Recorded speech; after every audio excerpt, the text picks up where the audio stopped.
This week on the show, we have creator of Mega64, Rocco Botte. If you're enjoying the show and want to support it, make sure to check us out on Patreon, or grab some merch over at our Redbubble shop. Yeah, sorry. I just had to drive out of town to visit family and realized about 3 hours into the trip that I forgot my mic, so I just had to run to Walmart and get a Blue Yeti. That's okay. Walmart's got the best mics. They know all about it. Yeah. They're the audio mecca, you know. Yeah, the guy who was half asleep, ringing me out, half realizing I was there, was a huge help. Very impressed with his technical prowess.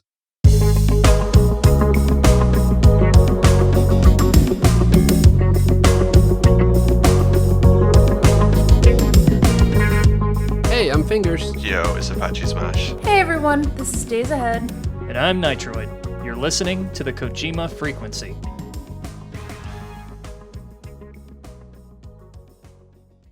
Last time I went to the Walmart electronics department, it was whatever the latest Mario game was, and I asked if they had it, and they were, for some reason, the person was in near tears. I didn't know that, so I said, "You have a Mario game?" And they just turned to me like nearly crying. No, we don't have that. Oh, my God. It's okay. Oh, everything's fine. It's okay. I don't know what I walked into, but maybe it was the Mario game. Did they want? Yeah, maybe there's some pretty hard levels in it. You know, it's like Cappy pops out and is like, "You got to make this girl feel better now." Yeah, I can imagine that's probably what it was. Yeah. You'll always see some interesting stuff at Walmart. I come from a town where, late, like 2 a.m. Walmart people watching is basically our city's pastime. Yeah, that's quite a hobby. What was that guy that you kept seeing, Rocco, at like the different stores? Well, I think y'all made like merch about him. What was it? It was like that small little guy or something. The baby man. Yeah, baby man. That was a Garrett thing. So I don't quite know a lot about the baby man, but he kept seeing a man that I guess resembled a baby. Yeah. And shout out to Garrett. We had him on the show, last year cool. sometime. Oh, awesome. Yeah, it was a fun time. So I just kind of realized off the top of my head that two things. One, Mega64 Live was like the last show I watched before the pandemic. Yep, same here. Oh, no kidding. Yep. Wow. Didn't Early realize 2020? it. Early 2020, Richmond, Virginia. Wow. I'm doxing myself. Yeah, me and Days here were actually both at the Richmond, Virginia show that you guys played at that year. So. Oh, no kidding. Yeah. That's awesome. Me and you got a picture together. Remember the guy that could like bend his fingers all the way back to his wrist like it was nothing? Yeah, that's me. Oh, that's great. He did not look like he had a good time doing that, but it's all good. Well, it led to my second epiphany, which was that, and your opinion can, this is a bit subjective here, but we came into the pandemic with a Sonic film, and now we're coming out of the pandemic to a Sonic film. Yeah. It's poetic. The poster does look pretty dope. Or it's going to start up again even harder once this thing hits theaters. You never know. Sonic 2 is the reason that it kicks back up again. Maybe we're not reading the signs properly, Is this COVID-19 and Knuckles? Yeah. That's a title. I'm actually embarrassingly excited for the Sonic movie. I really like the first one. So we have friends here that worked on both of those. And our friend Tyson, he's been in a couple of our videos where we completely did not use any of his massive talents at all, and he just played an android in a Dragon Ball video. But he came in late on that first one because that first one was kind of already made. I think they were steering that ship in a questionable direction, and he kind of came in and made it what it was and really fixed a lot of it, I think. And but I think it sounds like from what I've heard, this second one, they really already have it all in mind in terms of like making this like, okay, this is an actual Sonic adventure. I don't mean literally Sonic Adventure, like yeah, but you know what I mean. It's not just because I think how that last one started, it was kind of like some guy making a comedy that happened to have Sonic in it, and it doesn't sound like this one is that. It sounds like they're really like going for broke on this. So yeah, they got a budget now. Yeah. I actually saw parts of the trailer that were like, oh my God, if I saw this as a kid, I wouldn't be able to sleep. Like, so so I'm excited to see it. And yeah, I hope it does. I hope it does well. Yeah, just the poster alone does look like they're really like trying to go for all those references and kind of, trying to go for the nostalgia hits on that. Yeah. And I can't emphasize enough that Tyson is like has been such a great addition to that. He's made these movies. So, I mean, he's a great addition to the team for sure. Of all of the video game movie adaptations that could have happened, you would never have expected Sonic to be the good one. Yeah. It's one of the only good ones. Yeah, I know. It's just that and Mortal Kombat. I mean, I got a soft spot for Silent Hill, but Silent Hill, I thought was like a decent movie. It wasn't like amazing, but that's the one that I always seem to kind of go to. Is like, well, if there's one you want to say if it's good or not, yeah, maybe I would say that one. It sort of reminds me of the dynamics between, like, there was a period where, like, Marvel films, like the live action films were good. Yeah. And then the animation stuff was okay. And then the DC films were like, but the animations were like great. Yeah. And now we have like Batman coming out. And I haven't dedicated the 3 hours to that. But I mean, have any of you guys? I only watched it because my girlfriend wanted to see it and she hated it and I really liked it. But I wouldn't have seen it if she didn't make me go see it. Yeah, that's funny. Ironically, I went with a bunch of people who were kind of half interested. And they were all enamored by it, and I was the one who really wanted to see it, and I was kind of like, whatever.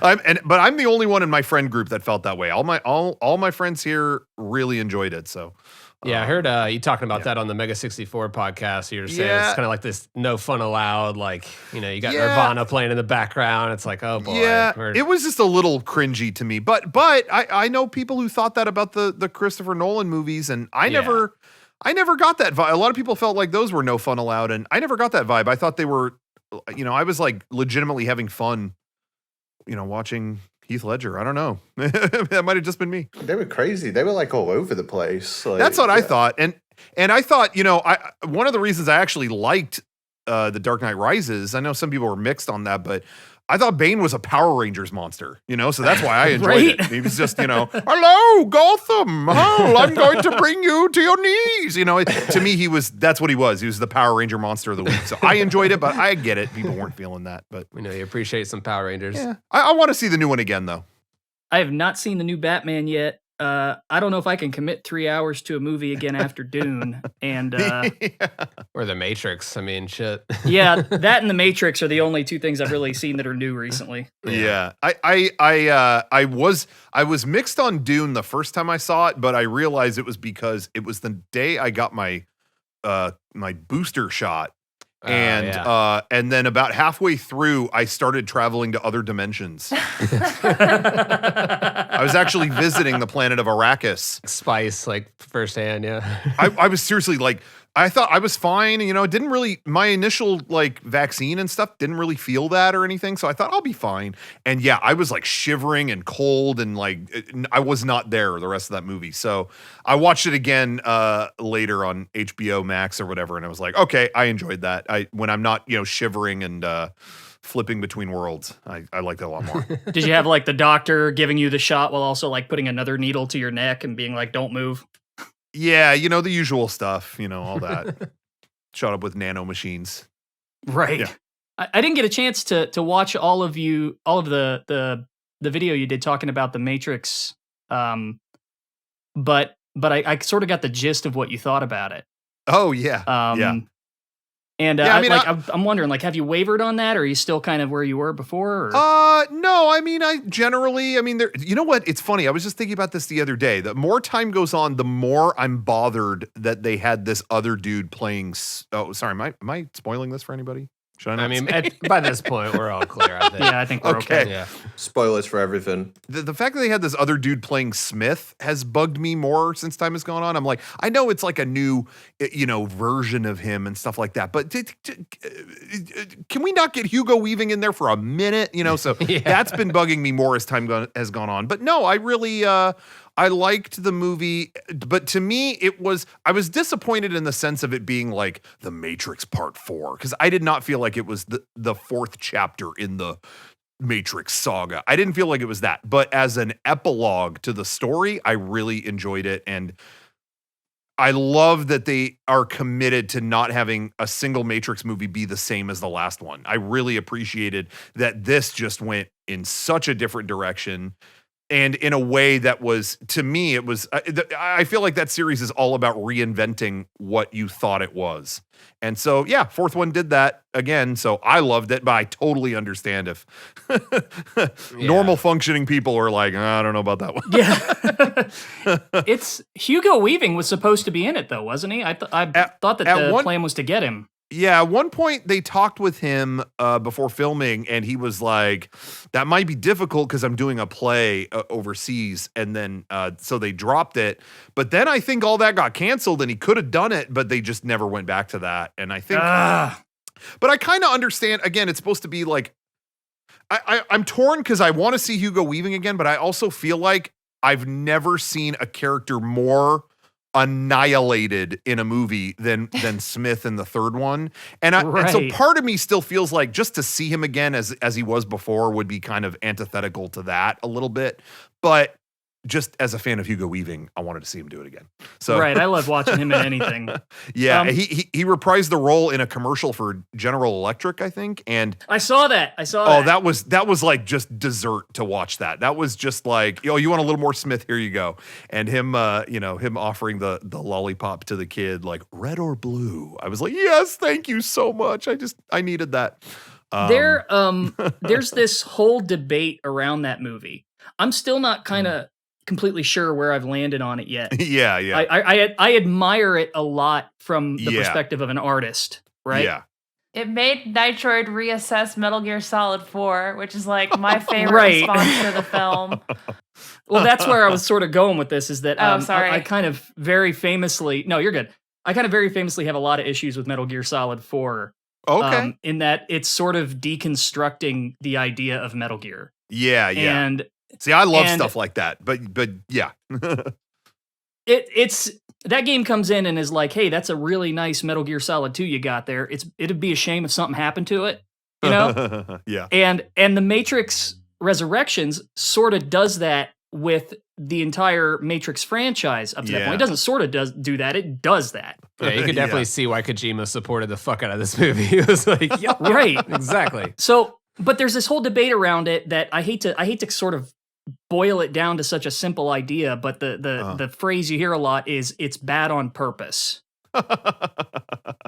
Right? I don't know if you're familiar with that debate, but like I was curious like where you land on that if you've got an opinion. Yeah, I mean, I don't necessarily think it is bad on purpose so much as it is if we're talking about specifically the Matrix 4, I think it's just so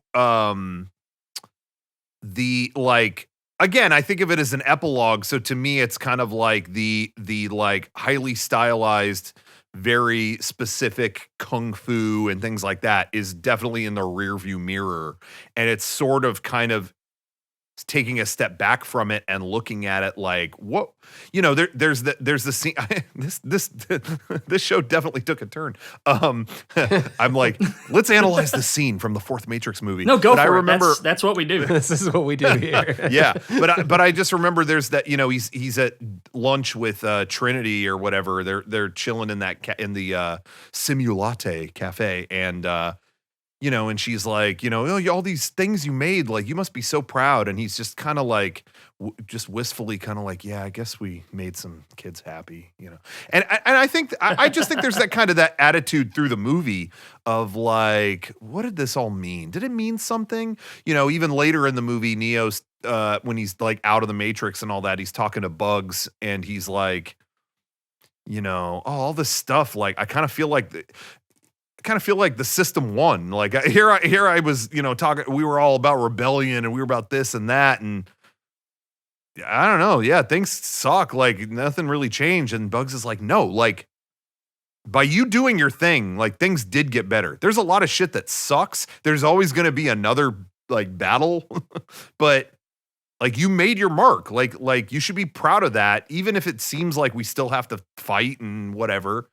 And I think I kind of look at the whole movie like that. Yeah, the honestly, the kung fu stuff was disappointing, but it's almost kind of like Yeah, that's not really the point. I wouldn't say it's bad on purpose. I think what's there is serviceable, but I think the movie's more concerned about the drama around what did this all mean rather than, oh, we got to impress you with this next fight scene. It's going to like, wait till you see the sequel to Bullet Time. You know, they almost kind of poke fun at that. So I don't take it as bad on purpose rather than, you know, it's just in commentary mode. You know, it's more, I don't know. This movie knew it was not going to be like this huge blockbuster action movie. Like it knew that. Yeah. And I guess you could make the argument, you know, by saying like, yo, we're not trying to do that this time. I guess you could make an argument that that's kind of bad on purpose. Like you're not even going to try to match the heights of the action in the other three. Well, you're kind of, you know, maybe you're kind of sabotaging,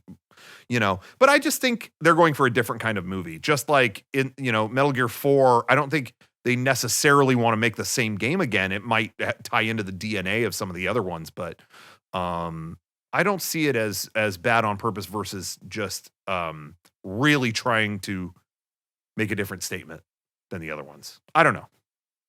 No, I follow it. Yeah, that's Nitroid. You kind of say, you're like it flips its, you know, its position, and I think that's kind of the point in Metal Gear Solid 4. And of course, you're like, yeah, I get it, but well, yeah, I mean that series has always been, well, not always, but it got progressively more self-aware after MGS2, and then when 4 comes in, it's like, all right, well, let's look at what we've done up to this point and consider that we've been going through these motions for so long that it's getting tired.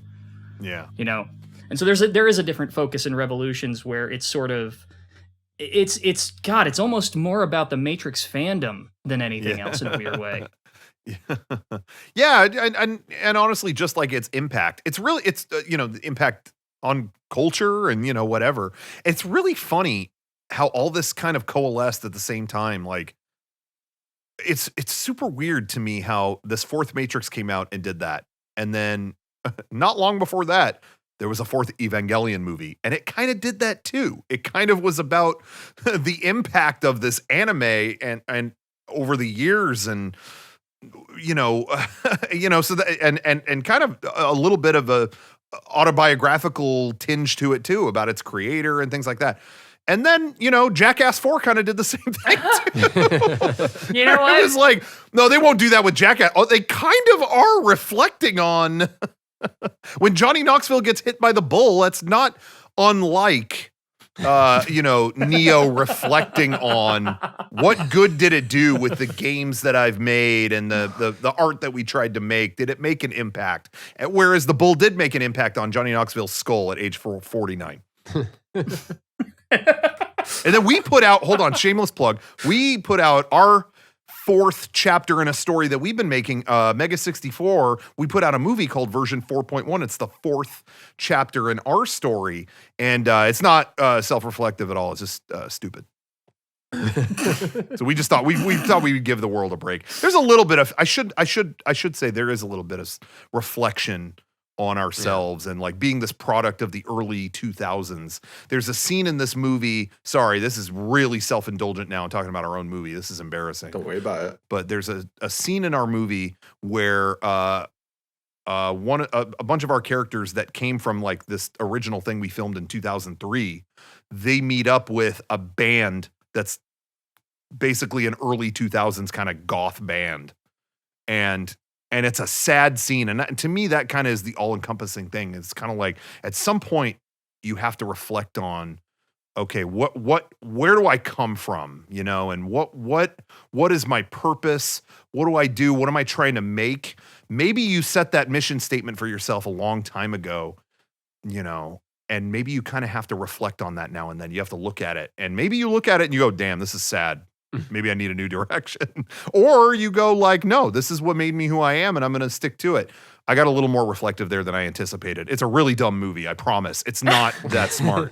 But I'm you know, fine with that. I can't think anymore. I've done enough Good. thinking over the past 2 years. Me too. After all these number 4s, I'm pretty done with it too. So at least, but once again, Kojima ahead of his time reflected on his work in a part 4, but he did it in 2008. So he, you know, we could have a break. So shout out to him once again ahead of his time. Did y'all see him retweeting Oscar Isaac in a kilt like an hour ago? No. Missed that one. God. It was beautiful. Let me link it to y'all. I still can't believe he's going to be Snake. Do you think that's going to come out? I feel like I've been hearing about that for a million years. That movie has been in development hell since like 1999. Yeah. I just feel like that's been my whole life. I've been hearing about it. We've definitely been talking about it ever since literally the first episode of this podcast. We're on episode 62 now, so it's just, and it's still not out. Yeah, it's been a while. But I mean, we've gotten some concept art. We've gotten him like I think just this week he posted something with him and one of the guys from the raid doing like like a little standoff where they were kind of emulating that one scene where they're kind of touching at the wrist about to throw down. Okay. Yeah, for me it feels a little bit like even further back than that. I feel like I was hearing about Cowboy Bebop live action. I feel like I was hearing about that for like 77 years. Yeah. With like Keanu Reeves' Spike. Yeah. Oh, that. Yeah. Back. I remember reading that on like Ain't It Cool News back in the late 90s or early 2000s. Oh my gosh. Oh, that's a deep cut. Oh my god. And then finally it was like, oh my God, no, they really did it. Oh my God. And then that was the most hilarious thing is then it was canceled about 75 seconds later. So that was, I feel like my whole life I heard about that and it was like, and it's gone. Oh, okay. Is it bad? Is it bad that I'm starting to look at games like that now though? Like I'll see a game like at like, for instance, like let's take, and I'm sorry for like jumping topics here, but like I'll watch like the state of play and there'll be this hyped up trailer. And I'll just think about the process. Like there's a strong chance this game will get like a 6 out of 10. Like 2 people will talk about it on a forum, and then all that's the lead up to all this hype. And I guess it's kind of again being like self-reflective. What is this all for? I don't know. Why are we still here? Just to suffer. Yeah. I mean, I guess there's always the chance that could happen, but maybe it's just me getting old.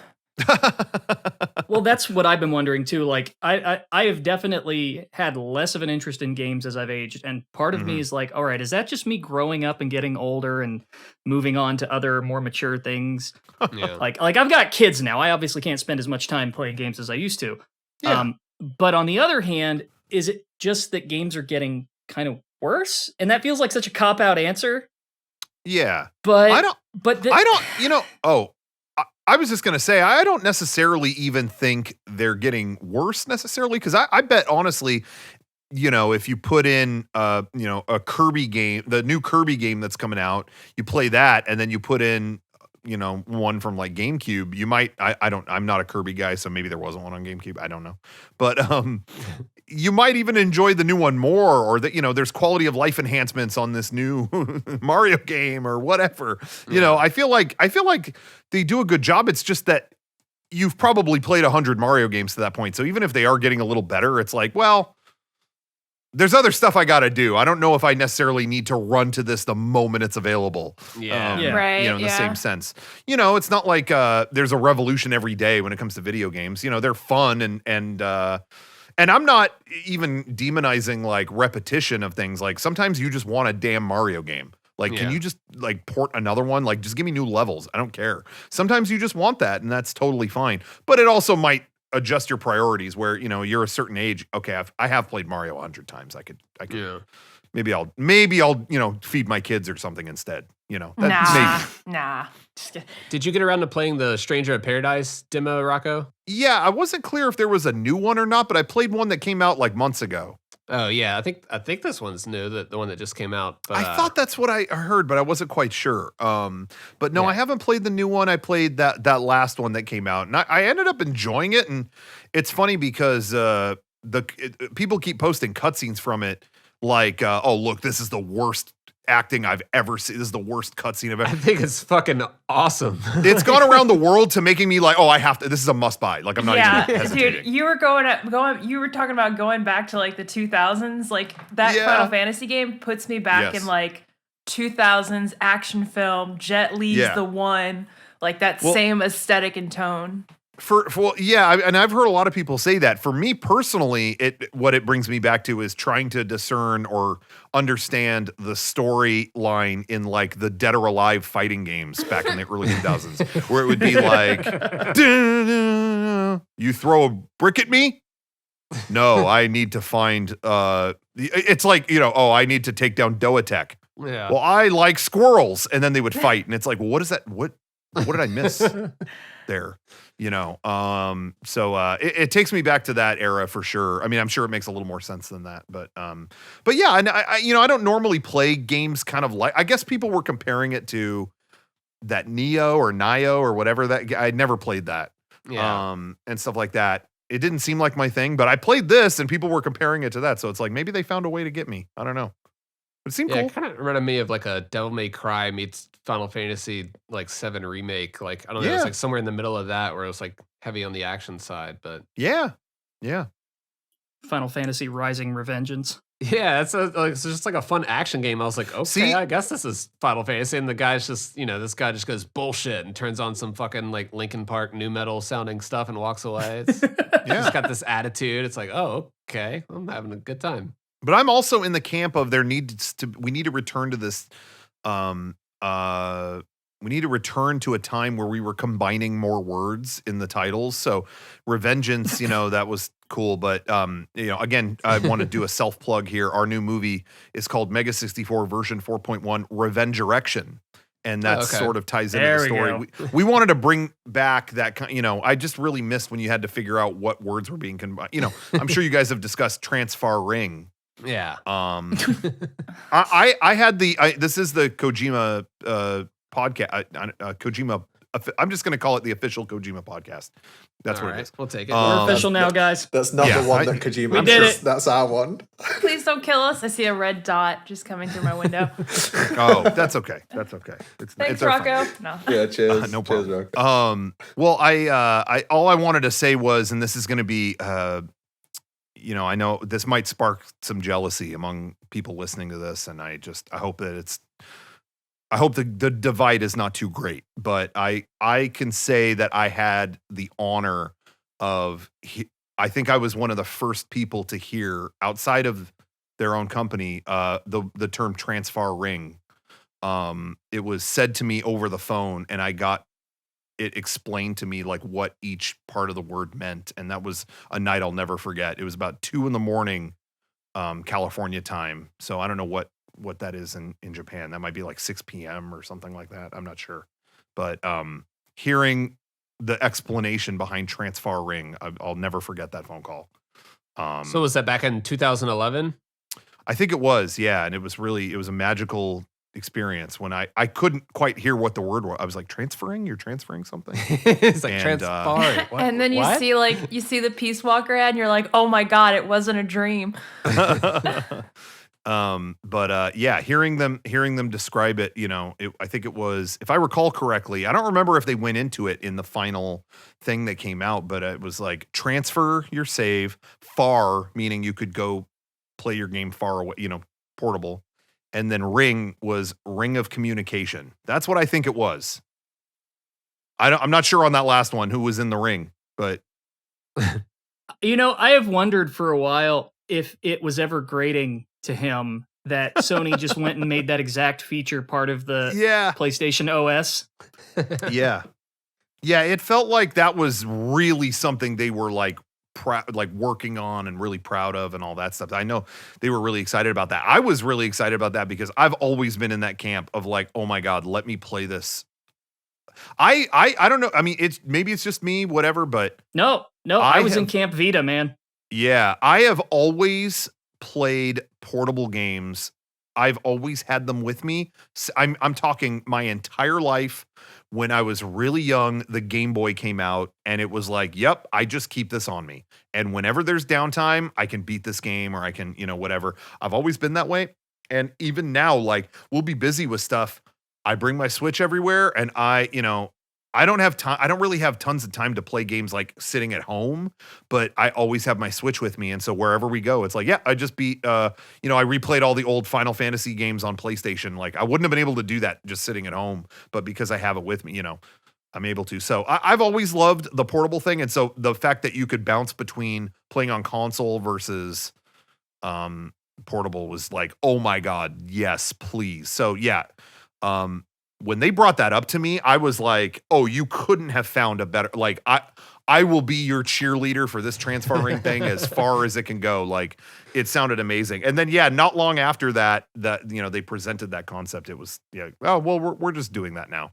But it can't be a bad thing. I mean, you want everybody to, I don't know, that it just seemed like no matter what, that was the future. That's where it was headed. And then come on, then the Switch comes out and it's like, okay, done deal. Like, that's what we're doing now.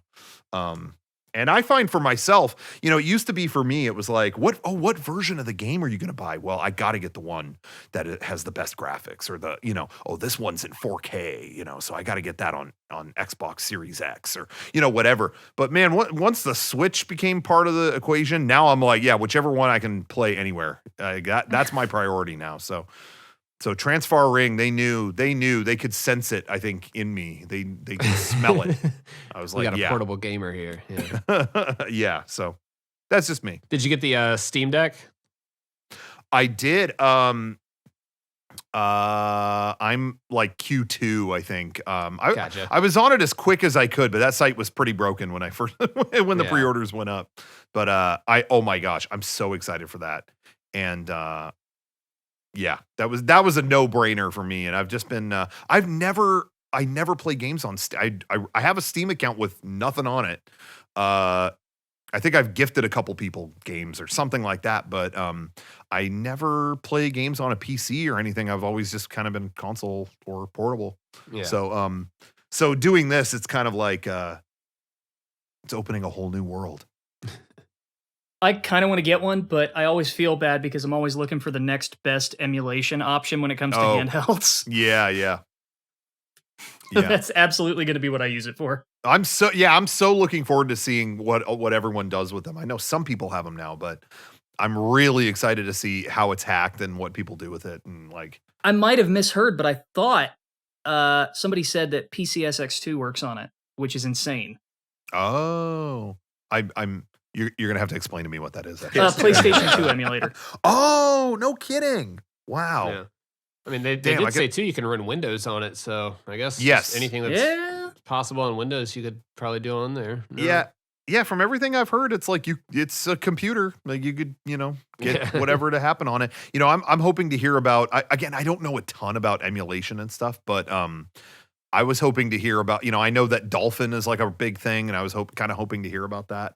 Yeah, I think the Melee community is kind of looking at it because you'd be able to take them to tournaments and have setups just running off the Steam Deck into like CRTs. No kidding. Okay. Wow, that would be really awesome. Or like, play. I just want to play some of the older Zelda games in HD. Dude, the Wii U at this point got the Wind Waker. We're going to talk about this is official Zelda podcast now. All right. They got Wii U got the HD Wind Waker. They got the HD Twilight Princess. I didn't like turning on my Wii U. It would take about 3.5 years to boot up, and I just didn't want to get involved. Put them on Switch. I'm ready to play those right now. I'm an unabashed Twilight Princess defender. I loved it.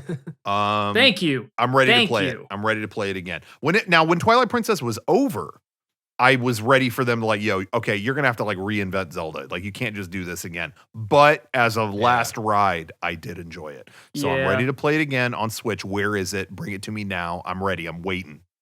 I am still holding out for them to do like a Zelda Maker. It seems yeah, like such you would an think that'd obvious be the idea. next logical thing. Yeah. It's kind of hilarious to think of a load of people with Steam Decks with Wii U emulators on them because they kind of look like Wii U's already. Yeah. Finally, the dream of the Wii U was finally realized by Steam. Yeah. It would be kind of an ironic twist of fate. All 12 yeah. of us are finally avenged. Yeah. Yeah, I remember getting the Wii U. I think we might have got it early here because we were doing something with Nintendo at the time. So I think it was like, I think that's what it was. No, I remember now. I think I was able to pick them up from like Nintendo had their own thing in LA, and they were like, well, if you come up to LA, you can actually pick up the Wii U and get it for yourself. And I think we got them for all of us here, but Sean couldn't because his child was being born. Oh my God. So it was serious. And so I wasn't going to be in. I mean, it's not like I was going to be in the room while that was happening. So I was like, well, I'll go get the Wii U's for everyone. And you have that kid. And then I remember, this is the nature of the internet. I'm going to expose the raw nature of the internet. Is I posted about that day. I was like, I was picking up Wii U's, but congratulations to my friend. He just had a kid. And I got like hater comments that were like, wow, you're one of your best friends has a kid and you're off getting Nintendo games. Wow. And it's like, was I supposed to deliver the kid? Like, what were you thinking I was going to do? Hey, good. Oh, let me get in here. Wow. Yeah. It seems to be going good. Yeah. The head's breached. Like, what do you want me to do? So anyway, I'm still a little mad about that. You know, the haters were coming out that day, but it was worth it for the Wii U so I could plug it in and start a 14 and a half hour update. So yeah.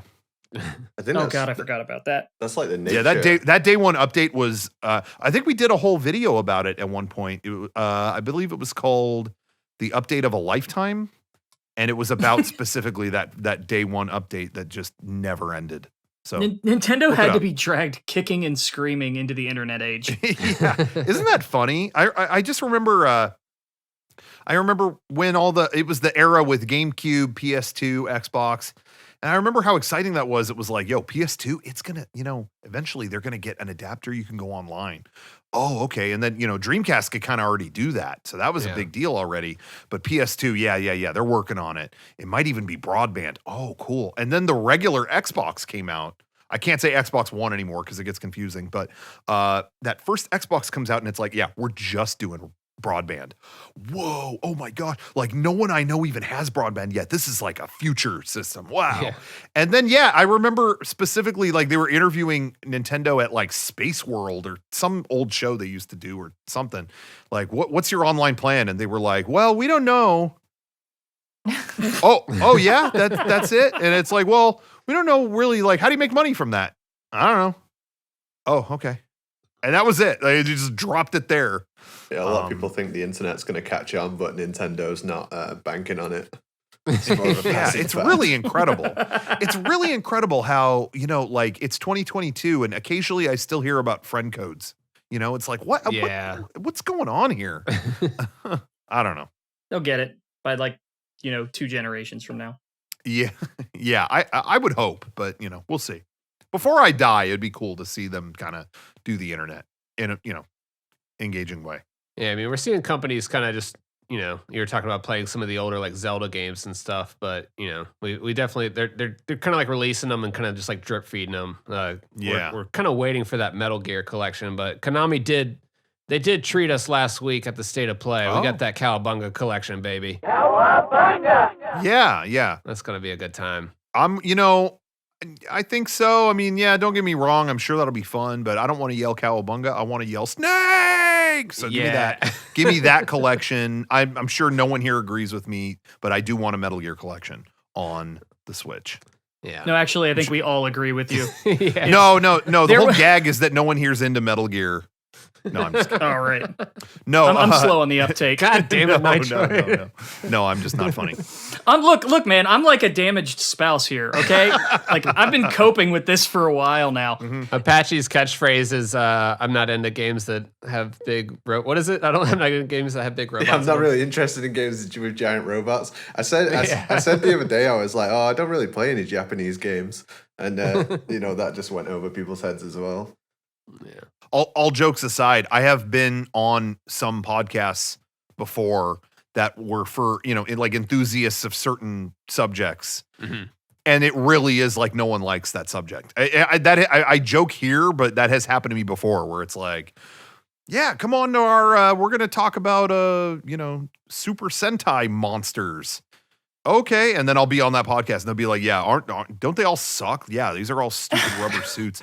Yeah, they used to be good, but they're not good." And it's like, why are you recording this? You aren't into it anymore. Like that's happened to me multiple times. So, I was testing the waters there, but you all passed. It's okay. Okay. It hurt a bit to see there was a news story on the PlayStation blog where one of Konami's senior producers was like, ever since we started releasing collections, the response from our fans has been emphatic on what we should do next. Give us the Ninja Turtles. Our fans said, give us the turtles. We are listening. Wow. Yeah, that is wow. As SilentHill.com and MetalGear.com lose their domain ownership. Here is the thing, though. Like, it's 13 games with this Cowabunga collection, all right, that are basically spanned from arcade all the way up to Super Nintendo. You know, you got some Genesis and some NES games in there. So what is it to port that and get it on some systems? You know, it's like throwing some emulators on a disc or you know, into a package. But with Metal Gear, it's definitely a lot more. We know that they've got the licensing with the stock footage shit going on right now. So that's like, I'm just, you know, we've gotten the Contra collection, we've gotten the Castlevania collection, now we've got Ninja Turtles. Like, you know, Konami, they're running out of series to port. That's what I'm saying. Like, they've got my IPs. Like, this is why I love this company. You know, so it's like all they really have left is Metal Gear and Silent Hill. So it's just like, give us those collections and we're good. Like, you're getting another skateboard. Rocco, you might not know about this, but right now it's almost impossible to buy any of the Metal Gear games because all on Steam, right? I think I did hear about this. On Good Old Games, like everything, on any of them. All digital sales for MGS2 and 3 are gone because of expired digital licenses, That's right. It was the stock footage in the game? Is that what you that's what it was? Okay. Yeah.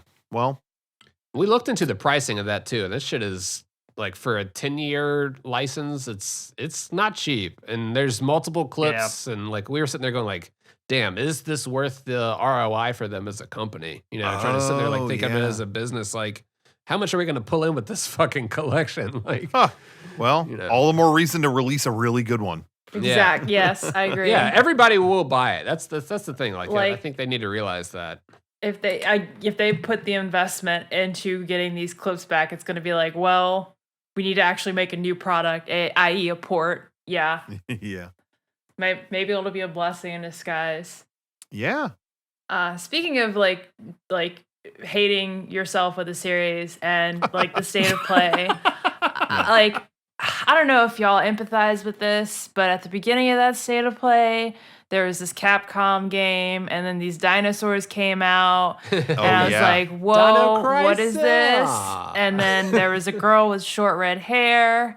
And then I was hoping it was Dino Crisis, and I was hoping it wasn't Dino Crisis, and I was thankful it wasn't Dino Crisis, but still ultimately disappointed. I think they're testing the waters to see what the response to that game will be, and based on that, they'll do Dino Crisis or not.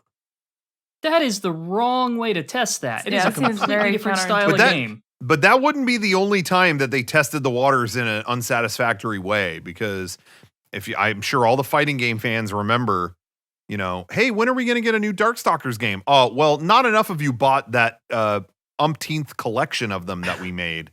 And it's like, well, yeah, we're ready for a new one. Like, why are we being punished for that? Same thing happened with, it drove me nuts, with Chrono Trigger. People were like, are you ever going to kind of return to that world? And it's like, well, we re-released it on DS and not enough of you bought it. And it's like, well, yeah, I owned it already. Played it. What? Yeah, I don't know. I played it 20 times on Super Nintendo. Although I will say on my end, I did support it. I will buy that on any device that will play it. But yeah, it was just kind of like you're going off that. Like, I don't know, man.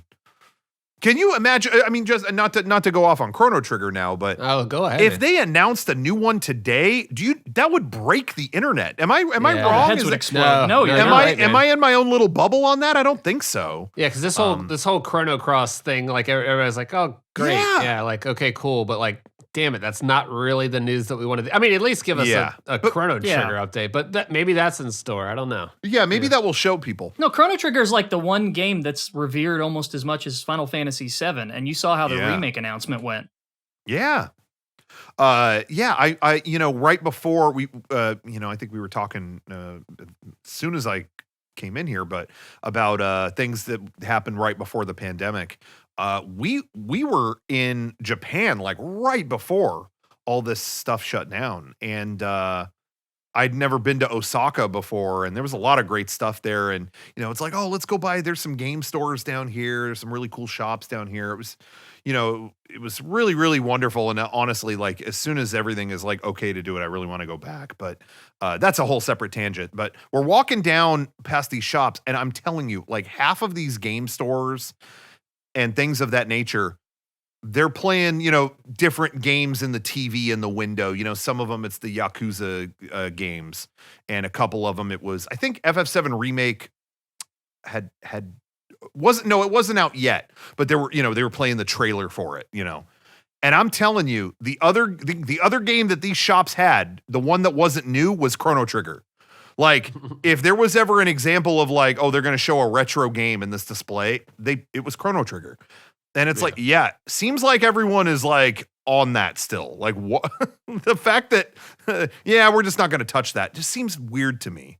And I can't imagine it's just based off of that DS version didn't sell. Like, that just does not compute to me. That DS version is ridiculous to buy on eBay or anywhere now. Oh, it's I've heard. Yeah. Just unbelievable. And I mean, that was it was almost that much like the year it came out.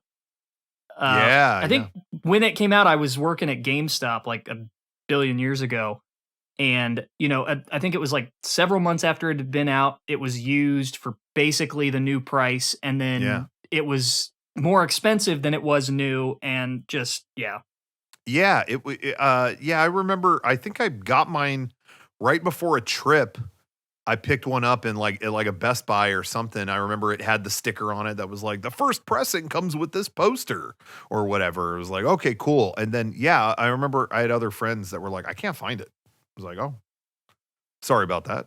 But Square at the very least seems good about at least occasionally learning from their mistakes. Whereas like Capcom, they are the masters of taking the wrong lesson away from anything. Especially with regards to like Resident Evil. Oh, yeah. They still made the best Zelda game, though. What's that? Oh, yeah, I forgot about that. Capcom made the best Zelda game, Minish Cap. Oh. Oh, I thought you were going to say the Oracle games. No. I thought that too. Yeah, same. I liked all those. They weren't my favorite ones, but I did like them. I enjoyed them. Yeah, a good time. I mean, is it still wrong that I'm still kind of mad about Mega Man Legends 3? You wouldn't believe how much in my house somewhere, I would have to dig it up. You wouldn't believe how much Mega Man Universe stuff I have. You remember that game? Oh God, I forgot about that. It was gonna like make your own Mega Man or whatever. Yeah. For some reason, I was really going to. I don't know what was happening. This was like 2008 or 9. I don't remember. But Comic-Con, they had like I was just right place, right time for a bunch of this. But I think Inafune was at Comic-Con, and we were exhibitors, so we were in the hall before they opened. So I think I walked over to him like, "Hey, could you sign this thing?" And he signed a poster for Mega Man Universe. That's and then awesome. Right after that, we went to Tokyo Game Show that year, and it was like, again, we were I was there with another exhibitor there, and they for some reason, I think before it opened, for some reason they gave me a bunch of Mega Man Universe stuff, and then like a day later canceled. So I have the amount of merch I have for this game that never existed. I don't know why. I'm not even like that big of a Mega Man guy, but for some reason I have a drawer full of stuff for this game that never existed. I know that's not Mega Man Legends 3. Oh my gosh. But no, that's still hilarious though. I love stuff from a canceled project like that, Like the fact that they got to that merch stage and then we're just like, nah, we're not going to do it. That's like having like a defective like a defective product, the first line of it, and it's rare, Yeah. Oh yeah. I'm sure I've got some of those too. God.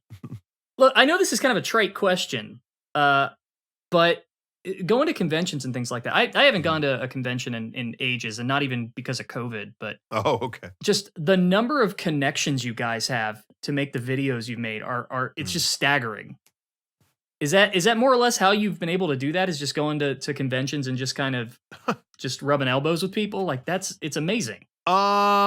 I think a lot of it is yeah, I mean maybe I think it's a bunch of stuff. I think when we started doing we did the videos for GDC back in like 2006, like the Game Developers Conference. They needed some video stuff. We did it for them that year. I think that's what it was. Gosh, that was a long time ago. And and then that went kind of good. And then we came back and we kept going to that show for years. And definitely that was one where that's a show where, it's really just developers going to it. So we had no right to be there really. We're just kind of like, yeah, we made videos for this, but now that's done. So we'll just kind of walk around and, you didn't understand half of it. I'd walk around the hall and it'd be like, yeah, this new graphical engine called, Hyper Gen X 360 Plus Mobo. I'm like, yeah, good. Yeah. I'm not going to use this, but thank you. Like people trying to tell you about, things they've made or whatever. But even if you didn't understand it, it was really neat being there. Like, whoa, like everyone here's on this wavelength. They make this stuff happen. I don't know. I've always appreciated video games from like the art side of it, where it's like, I'm the kind of person that like I don't like playing games on a hard difficulty at all. I really just enjoy exploring them. Like, oh man, look, you made this. Like, like I appreciate how it all comes together in a way. Yeah. That's always been my enjoyment of games. So being there and seeing how people do that was very I don't know, that meant a lot to me. But yeah, being at that event, it's really only developers. If I'm using a random example, not that he would necessarily do this, but if Shigeru Miyamoto was walking around on the show floor at San Diego Comic-Con, oh my gosh, forget it. It would be a mob. But at GDC, he could kind of do that. He's there and it's like, it's just other developers going like, oh, okay, cool. We're, oh, you must have a meeting. It's not like a fan convention where you finish more the, Yeah, I mean, there's a little, every now and then there'd be something that's like, okay, if you're a fan of this type of game, come to this thing and it's cool. Again, everyone who works in games, I'm sure is a fan of something, but this is where we had the advantage because we weren't working on anything important. We would go to GDC every year and we would just be there to like shoot funny stuff. Well, no one else is there doing that. Everyone else there, bought a multi-$1,000 badge so they could meet with the head of, Epic Games. Well, that's not what we were there for. We're just there to film funny stuff. So, through the connections we made at GDC, they would help us. And it's like, well, yeah, okay. We would love to film a video with Yu Suzuki, the guy who made Shenmue. Is that possible? And it's like, oh yeah, well, he's at this event and he has a block of time between meetings. So if it can be under an hour, sure. And it's like, well, we could film something in 20 minutes. It'll be hilarious. So I think just doing that enough and going there every year and stuff like that, I think that really did a lot for us. So, I think in some people's situation, they would look at GDC as like, I don't make games. It's pointless to go to this. Well, no one's more pointless than us. And we gained nothing but good things by going to that event. It's a great event. So, and I guess they're finally doing it again. So, coming up. So that's pretty good. Look, man, you got Kojima to throw up the bird. That is an enormous accomplishment. Don't ever say you're useless. Well, that just happened out of nowhere because we had not obviously, we kind of didn't do GDC the last few years and we hadn't heard from Kojima in a while. We did our Death Stranding. We made a Death Stranding video just because we wanted to do it. We thought it'd be fun. We were all playing it, and so it was like, oh, there's a million things we could kind of make fun of in this game. I think that's the best part about that is that you didn't include them in the main video, but you put them in the fucking behind the scenes video. So we did this main video, and then his people reached out and were just like, oh my gosh, he should be part of this. It's like, well, the video already came out. And he's like, well, he's going to be in LA for the Game Awards. We got to do something. Come on. And it's like, well, we don't have any other videos in the works, but we're finishing this behind the scenes video. I was almost done with it. Yeah. And it was like, and then I pitched it to the other guys. I was like, what if we pretend Hideo directed the video and this behind the scenes sells that sincerely?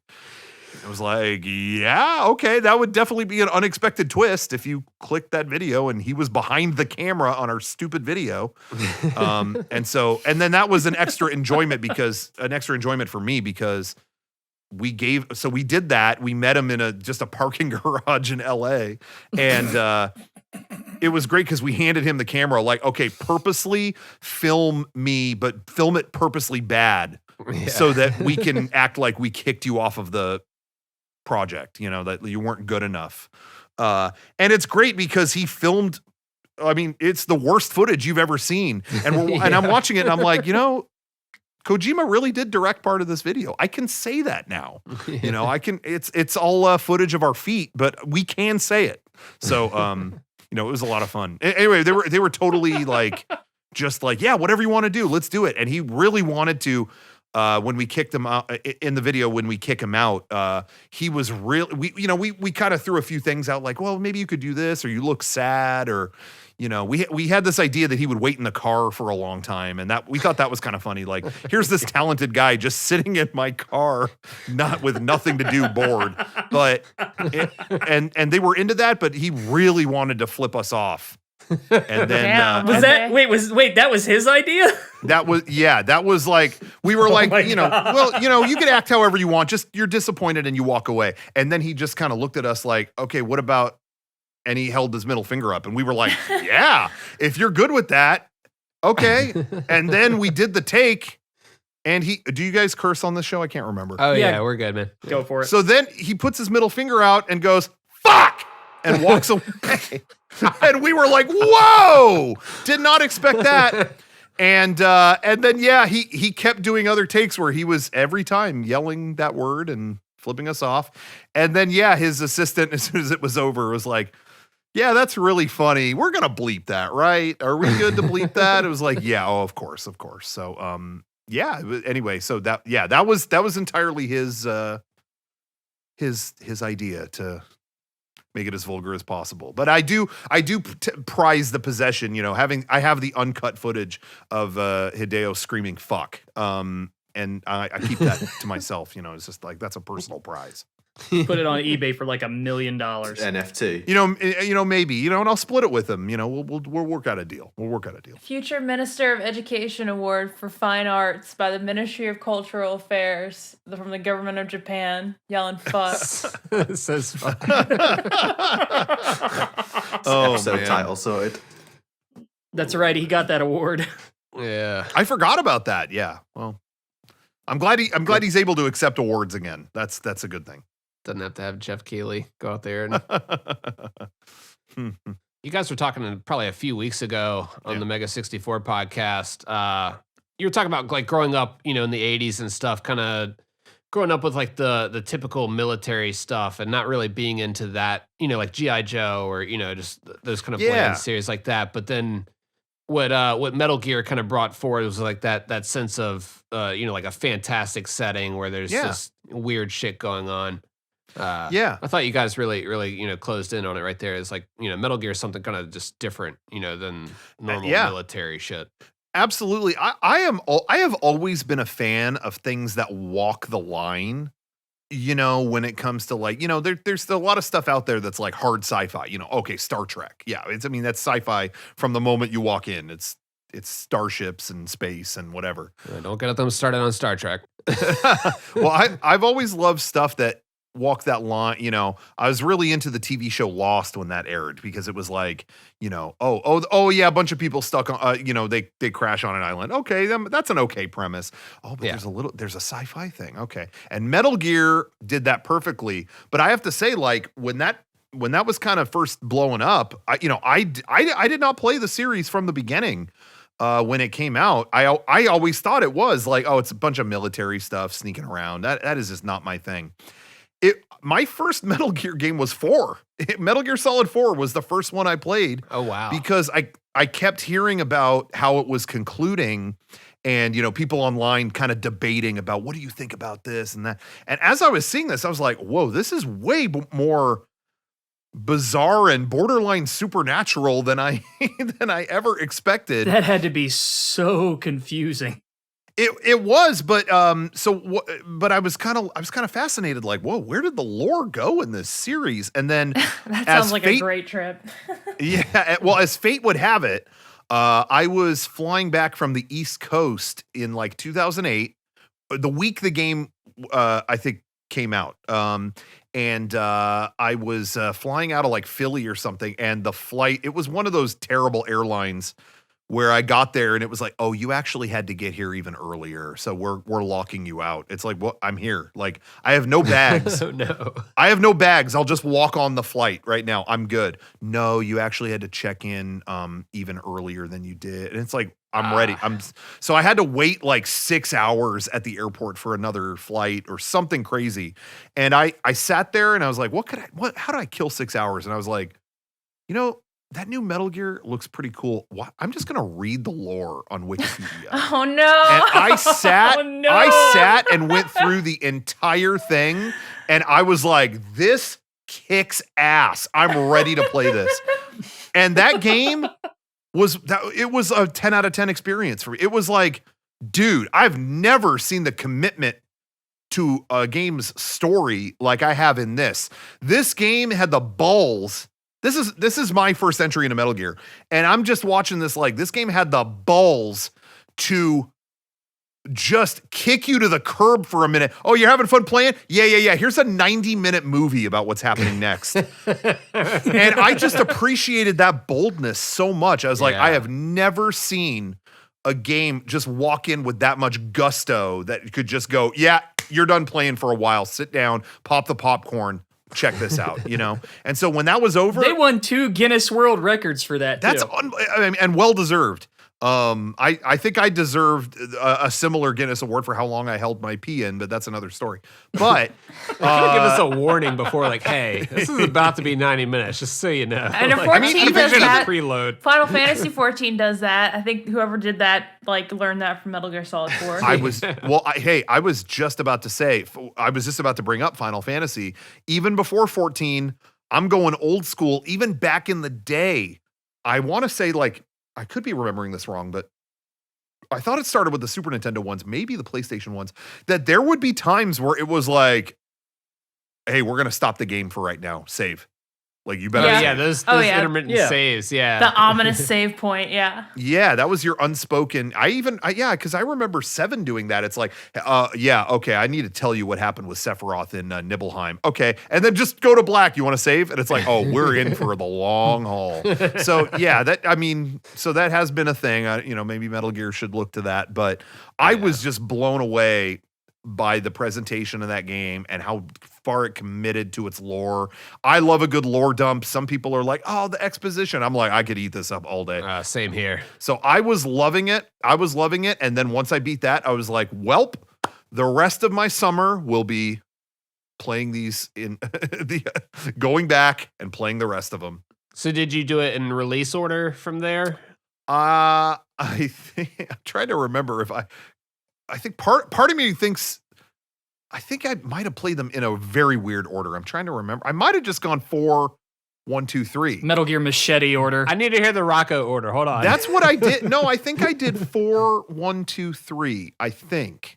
Okay. Did you do any of the like Metal Gear, like the MSX, the retro ones? Like, no, I mean, I had played those kind of back in the day and was not very good at them. But so I read the lore behind them. I absolutely read any story bit you could extract from them. I had read. Gotcha. But no, I played the first one. I've attempted it quite a few times. But other than that, I played the solids from I think after that it was 1, 2, 3, and I played. At the time, I had seen a lot of the original Metal Gear, so Metal Gear Solid, I should say, on PlayStation. It's not like that was entirely foreign to me, but I hadn't played through it all myself. Gotcha. So I did. I was like, I think I know enough about that. I want to play, and this might be controversial, but I was so into Metal Gear, I bought Twin Snakes, and I was like, okay, if I'm going to see how this is compared to the other one. And I honestly, I really enjoyed it. I've since, I've played both versions multiple times at this point, but I've always, I've always been pro Twin Snakes. I enjoyed it. I thought it was fun. That's a good game. It's a good time. Yeah.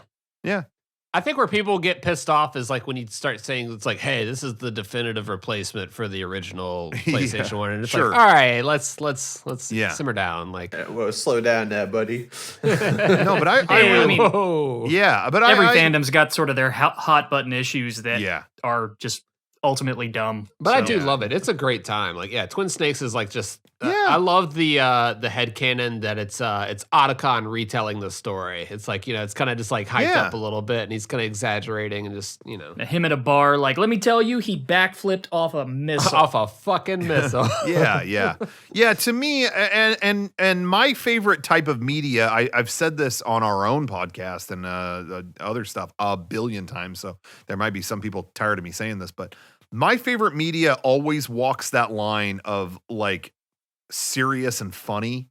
Like if you can walk that line perfectly where it's like, this is the most serious thing ever, but like, what are we doing? I love that. Where it's like camp, it's like legitimately great, but also campy. Yeah. And I thought Twin Snakes did that really well. I'm laughing. No. I should just say in general, I think Metal Gear that's what it does the best. So when I saw him, backflipping off a missile or whatever, I'm like, hey man, I'm with you. Yeah, I'm along for the ride. There is that meme that like compares all the original games. It's like, okay, so you're telling me all this bullshit in the originals, and like you're gonna complain about backflipping off on missiles and Twin Snakes. Okay, I got you. Like, yeah. Even backflips off Ocelot on a motorbike in Metal Gear Solid 3. Yeah, So I was forgiving. I do love that hallway flip in Twin Snakes when he's sitting there outside of Liquid Snake and Ocelot, and he just like does a cartwheel over the hallway or the door threshold, like 6 feet in the air. Yeah. Yeah. I like that. And then 10 minutes later, like Liquid does like a cartwheel type thing, like a cartwheel jump on the ledge by Metal Gear. Yeah. Oh, yeah. It's been a while since I played that, but there's some good maneuvers in that one. Did you ever get around to some of Kojima's other games like Snatcher and Police Knots? No, not really. I know friends. I have friends who are really, really into those. And again, I've kind of like experienced them through bits and pieces. But no, I'd never actually had, because there never was a convenient way to play them for me. We painstakingly kind of recreated a Police Knots poster to be in the background of our Metal Gear video we did, but that's probably the longest experience I've had with with either of those. Oh, Nitroid, do you want to tell him the MIDI story? Oh, right. Yeah. So we told Garrett this, but yeah. Yeah, this is kind of funny. The Metal Gear Solid Suited video that you guys did, which is amazing. It's the highest production value suiting I've ever seen. Oh, thank you. Yeah, I love that video. Thanks. Wow, thank you. But there's a scene in it where I'm going from memory. It's been a while, but you've got one of the exclamation points pop up behind a guard, and you play the sound and the alert music that plays with them, right? Yeah. You guys used a MIDI that I made when I was a teenager. Oh, no kidding. Yeah, and shoved onto VG music. Oh my gosh! Wow. Were you happy or mad when you?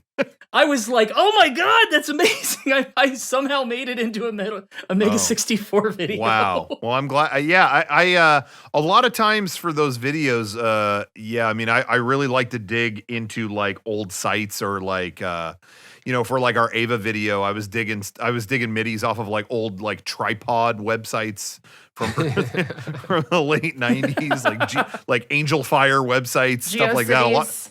Right. Yeah, GeoCities. The MIDIs are small enough that they exist still on some sites like that. In some they're like KB big, yeah. Yeah. So every now and then I like to dig those up. It just adds to the fun to me. So I'm glad. Yeah, I hope that was okay. I try to reach out when I can. That was amazing. To make sure it's cool, but oh, there was no way you were gonna find me from that thing. Yeah, I figured no one would mind if it. Yeah, I made that in like early 2000s, I think. That's awesome. What a small world. Well, thank you so much for giving us that gift of music. That terrible 10-second clip. You guys, are y'all gonna maybe do some future Metal Gear projects? Maybe sweet some Metal Gear Solid 2 action, or we've talked about doing like what we did that Metal Gear video. What's next, and these types of videos that we do, we call it our in 5 minutes series. Is we recreate these big stories and try to make them all with homemade materials.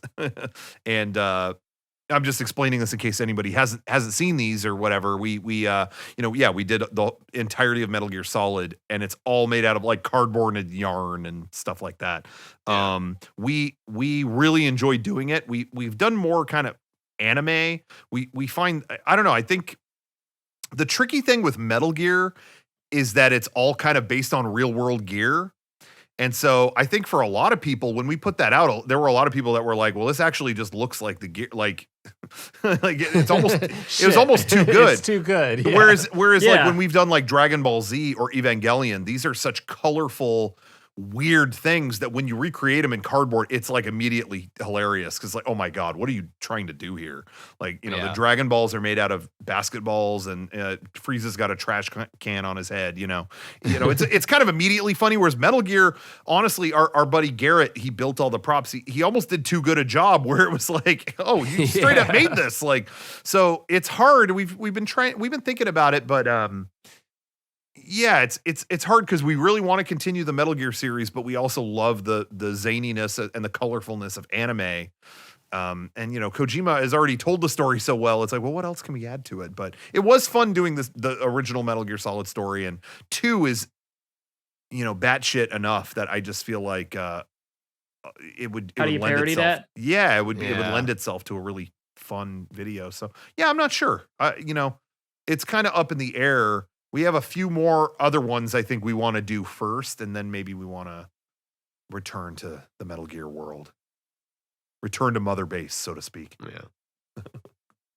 We do know that you're big into the figures and stuff. You do your figure review. Yes. I mean, I don't know if you've seen what Konami's been doing with their collectibles and merchandise lately. It's been pretty shocking. I thought you were going to say, I don't know if you've seen what Konami is doing with their figure update videos, because I was like, are they ripping me off? What are they doing? Get me on. They haven't released shit lately, actually. Yeah. Okay. They're just releasing a bunch of skateboards for Silent Hill. That's kind of where they're at. Well, right I now. mean, that is kind of that's the spiritual successor, really. That's the true sequel we wanted, was to be able to finally do a 360 vert. Is that a trick name? I don't know. Probably. Probably. I think you just put words together and you'll get one eventually. Yeah, sure, fair enough. I don't understand why they would make a Silent Hill skateboard when Metal Gear is right there and it literally has a skateboarding mode.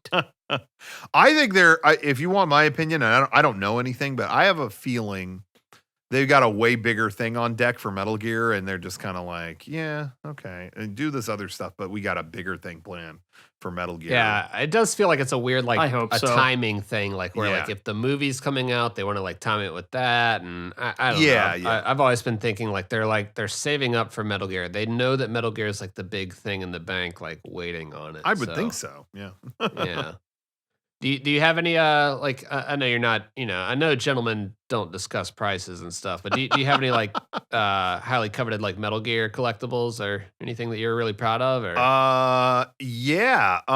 Well, I'll get out of the way first. The thing that burns me the most is, as I mentioned, a lot of these conventions we do, we're exhibitors, we'll have like our own booth there, whatever. And so sometimes we're there before the hall opens. We kind of grew to know Konami. We worked with them a bunch of times. And so, like we do San Diego Comic-Con every year. And so I would always stop by their booth, like, oh, what kind of cool stuff do they have? Like, I'd love to, they for a while they were doing those like gunmetal phone cases, which would prevent anyone from calling me because the reception would go to 0 bars, but it was worth it because they looked so cool. So I had some of those. I had like one of the, like a Death Stranding one of those before the game was even like remotely out. So that was kind of cool, whatever. But the thing that burns me is I remember I got all the Metal Gear Play Arts Kai figures. I have all of them.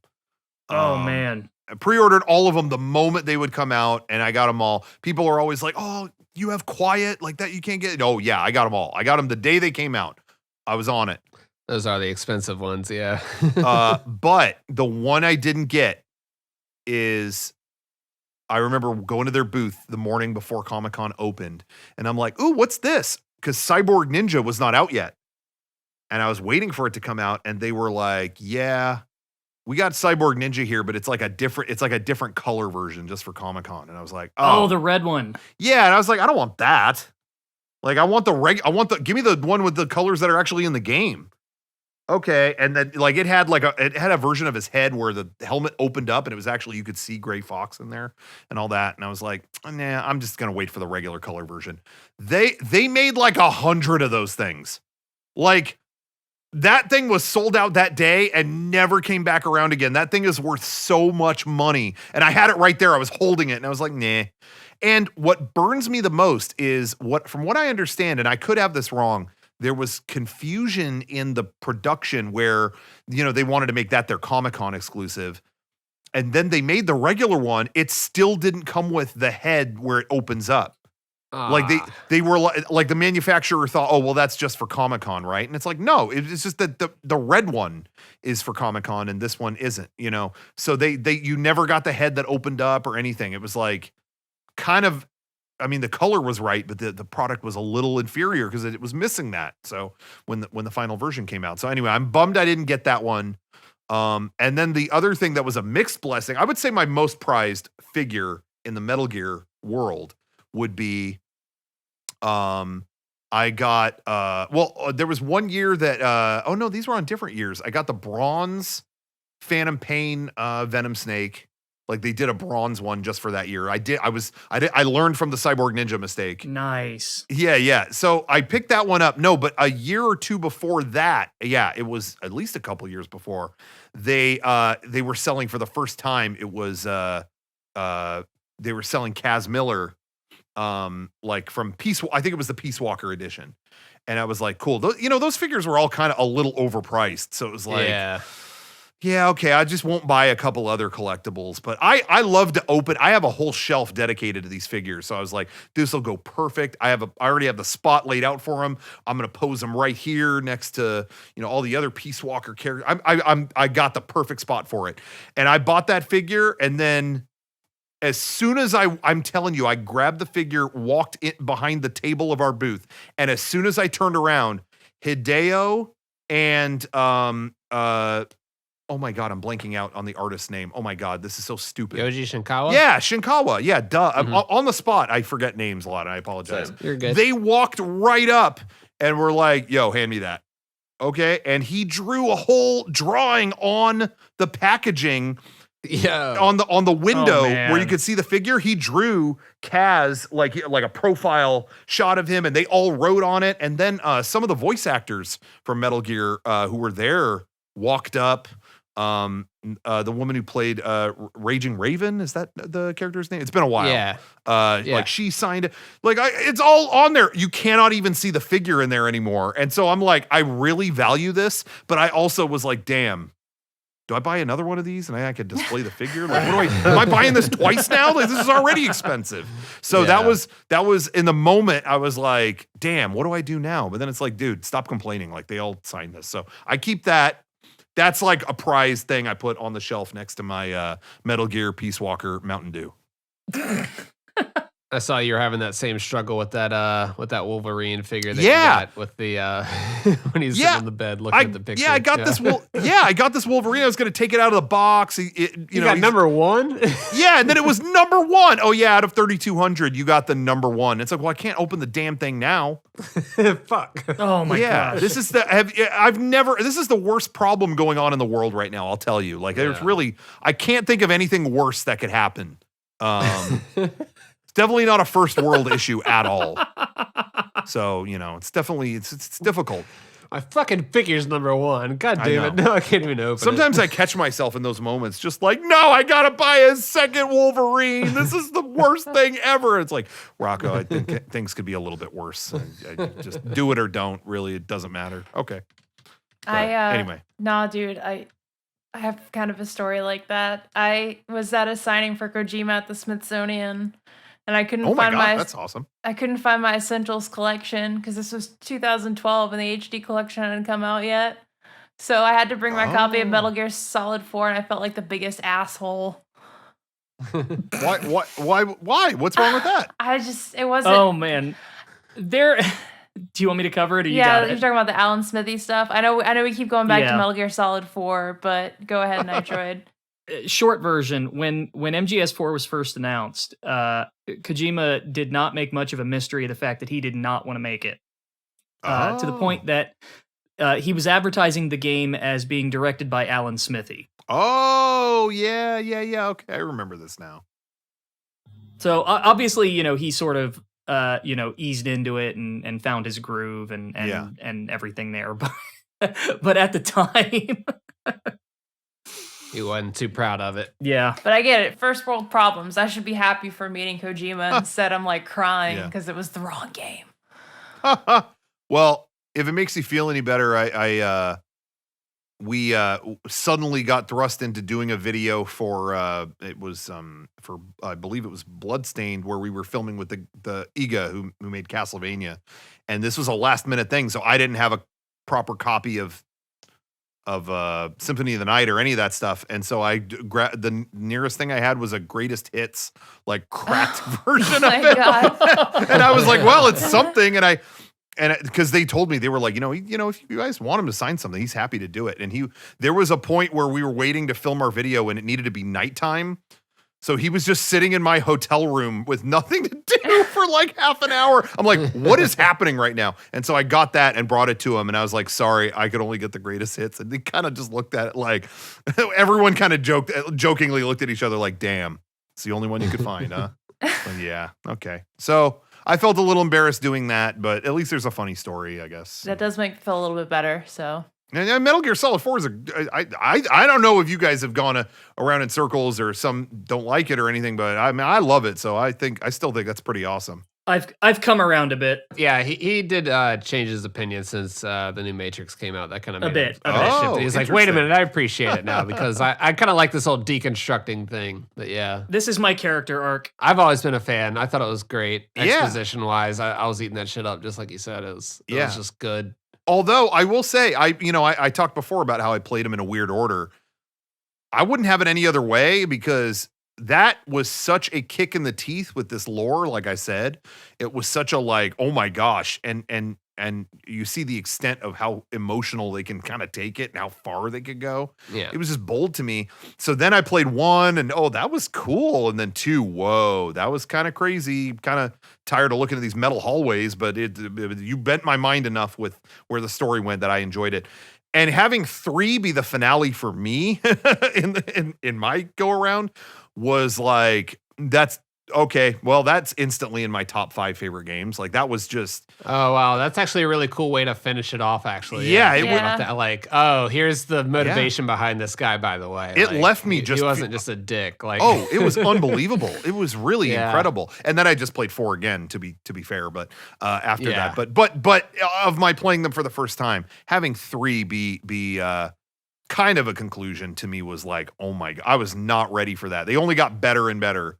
And still to this day, that's my favorite one. I know I'm sure that's a hot take, but you got any thoughts on the Phantom Pain real quick before we wrap this up? that was I absolutely loved the Phantom Pain. I think with me personally, I know some people were kind of like, yo, what happened with the story here? What's going on with this or that? I know a lot of people who feel that way. And personally, I was so moved by the way 4 ended. And I was so bought into that, like, whoa, you concluded the shit out of that story. That when they announced 5, I thought, well, that story's over. So when I heard like, yeah, we're focusing more on this type of gameplay, I was like, oh, that's what this one's about. Cool. So for me, it was like the greatest gameplay ever with a little more Metal Gear lore to snack on. That was like, for me, yep, 10 out of 10. Great. But I know a lot of people that were kind of like, after 4, they were hoping for another movie.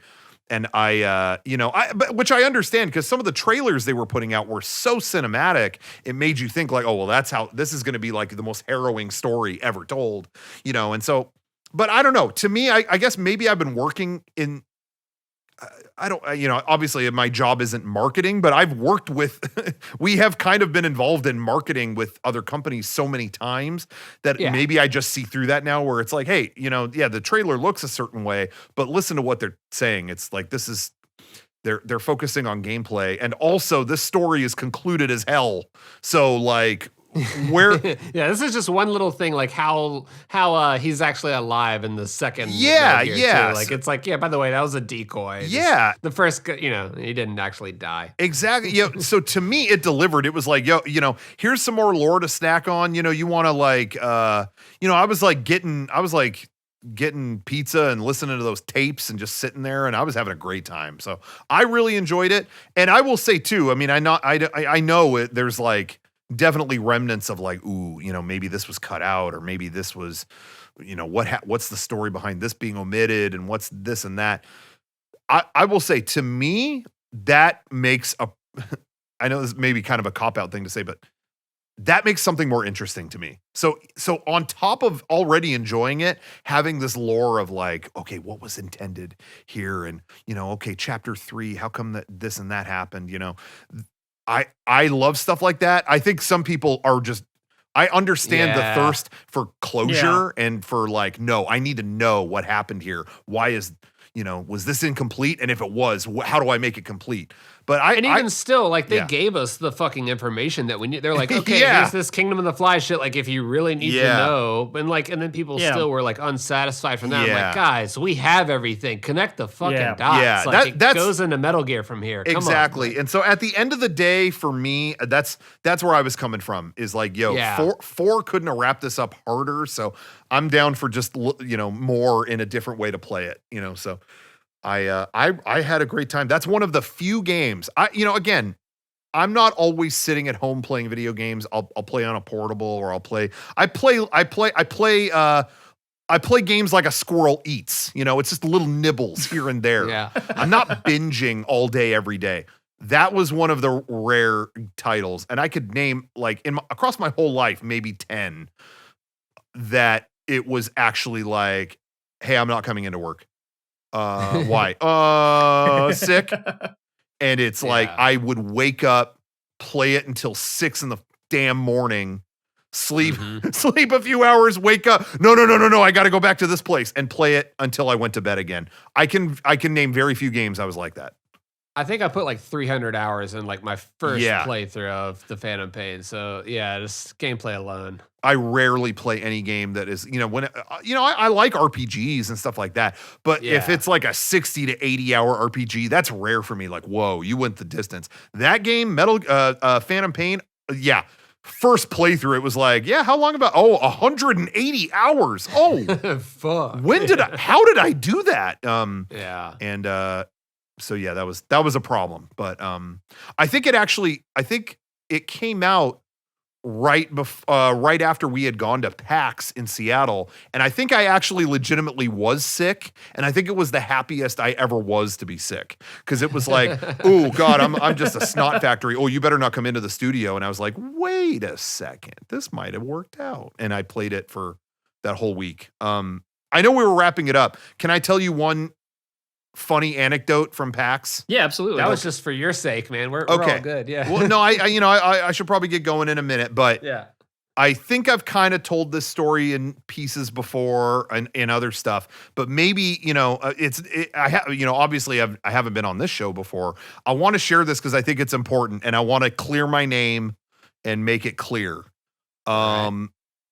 So it was 2015 Phantom Pain came out, right? Isn't that when it came out?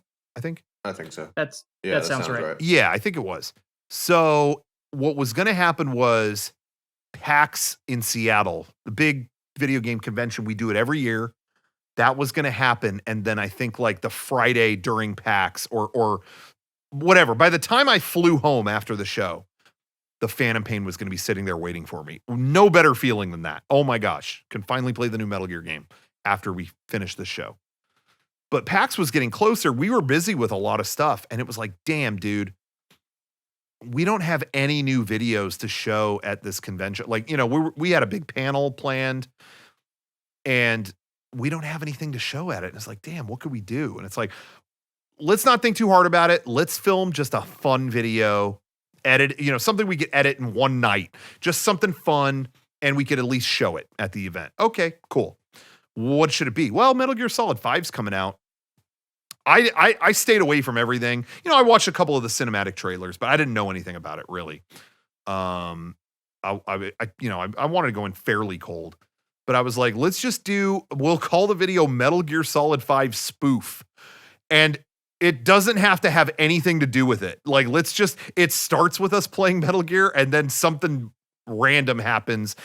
I wanted people to watch this video like, what the hell did that have to do with Metal Gear? Like, what was the point of that? I clicked Metal Gear Solid 5 spoof, and then immediately they get pulled away from the game and something dumb happens.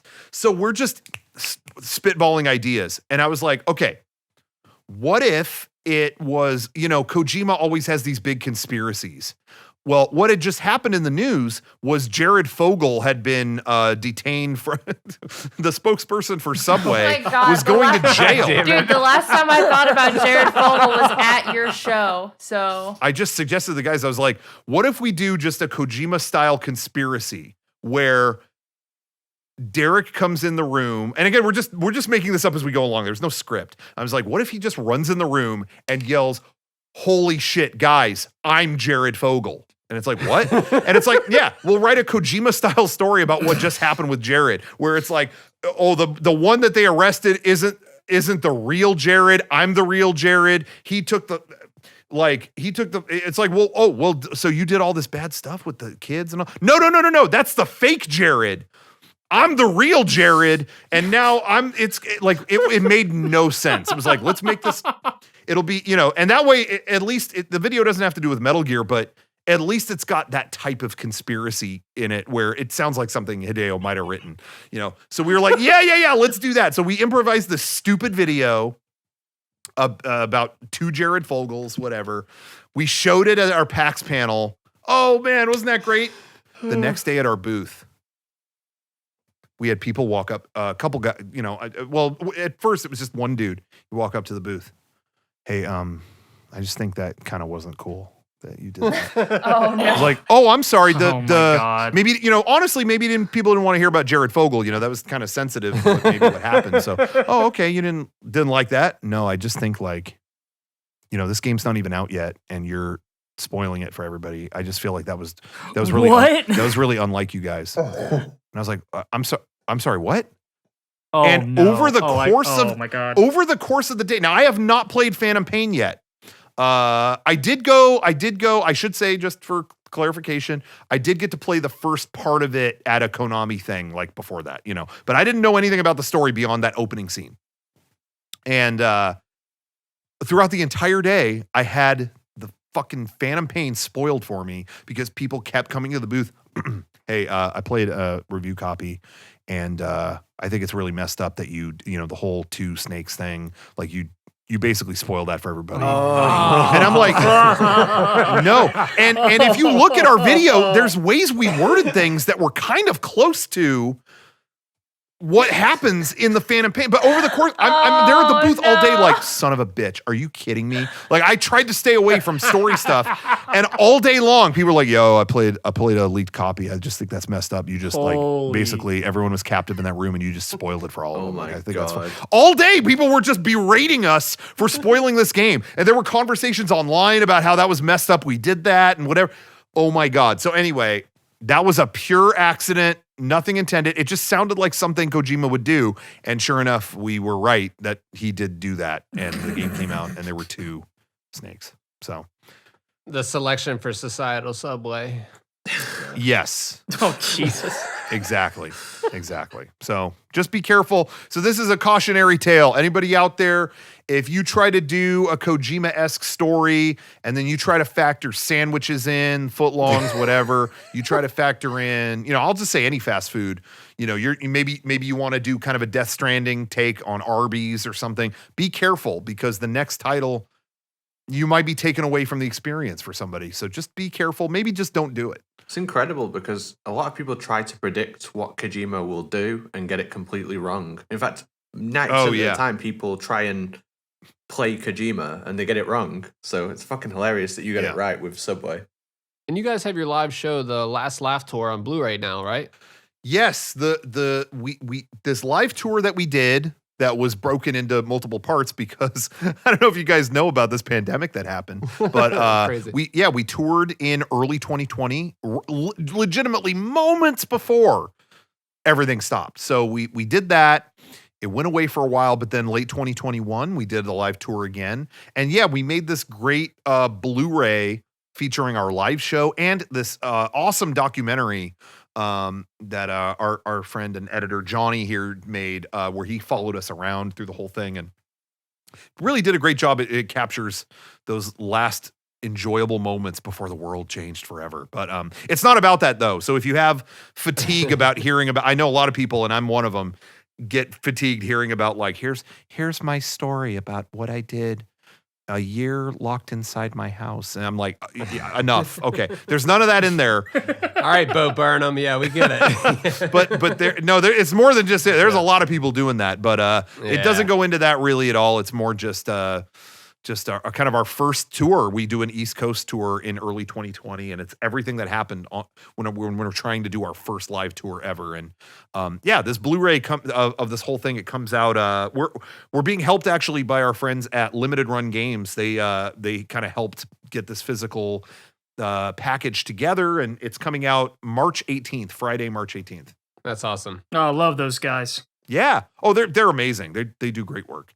But yeah, they helped us get this made, and it's going to come out, Friday, March 18th, and it'll be at our store, shop.mega64.com.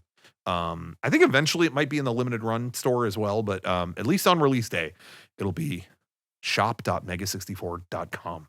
Awesome, man. And in select Subway locations. It'll be cheaper than the damn sandwich. When was the last time you went to Subway? What happened to I'm going on our old man rant now. First of all, gas prices. Second, it's not even a $5 footlong anymore. It's like a $7 footlong. On my trip the other day saying, I need you to put 84 on pump 3. Uh-huh. And my jaw dropped. Yeah, it probably got you 1 gallon. Like, holy crap. Well, food influencer, main guy from Mega64 for the past 18 years. You guys have done 639 episodes of your podcast, man. It's really like impressive to see you guys continuously make me laugh and continuously entertain. And you guys are definitely my favorite video game podcast on the internet. Oh my gosh, thank you. Mega64 podcast, they're over on Twitch, they're on YouTube. Yeah. If you don't know them by now, what are you doing? Yeah, seriously. Who are you if you don't know? But Rocco, if you want to plug where people can find you exactly on the internet, you can go ahead with that. Yeah. I mean, again, as you mentioned, Mega64, look us up on YouTube. Mega64.com is kind of a hub of all the stuff we do, and watch some of our videos, watch our podcast. I always encourage people to do that. But as for my own personal stuff, I'm Rocco_Botte, Botte, on Twitter. Dude, I have to say, I know this episode's going to be like 7 hours long, but my last name is just one letter away from bottle.